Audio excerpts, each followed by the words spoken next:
Kua tai oho rere atu te minita i ngā take waonga a Jonathan Coleman ki te whenua o Afghanistan. I te wā kua kino kea atu ngā mahi whakatumatuma i Kabul. Toko maha ngā hoia Māori kei reira i tēnei wā, e hohou ana i te rongo mau. He whenua kua roa e rongo ana i te pakako o nā pū me nā whakapahu. Hoi anui te rānei mo te wāpoto ko te umere o te haka.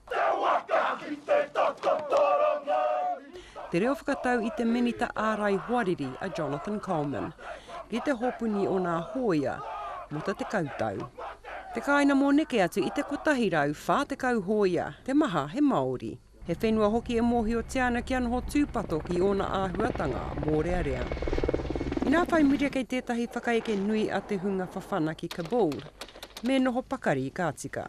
Part of the job that you do as a diplomat, sometimes you go to these places which can be a little bit dangerous, and I think Kabul's a little bit extraordinary, I guess. We were hunkered down, we could hear the explosions, we could hear the small arms fire, we knew that we could hear RPGs going over the top of the embassy.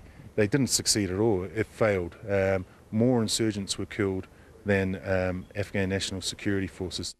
Nā roto i tēnei āhuatanga I noho noa te minita mo nā haura iti I tērā o nā rangi. Aha kua tērā I whai wāhanga anua ia ki te noho tahi ki te kōrero ki te rōpū mō rea rea, me kāwana Habiba Sarabi. Even after security transition has been completed here in Bamiyan, and we're at about 80%, I believe, Governor, the PRT will be here for quite some considerable period after that. Te take he wahine te kāwana o konei, tērā pia he tīmatatanga tēnei, mo te whakarereke I ngā tikanga, hei ahu whakamua.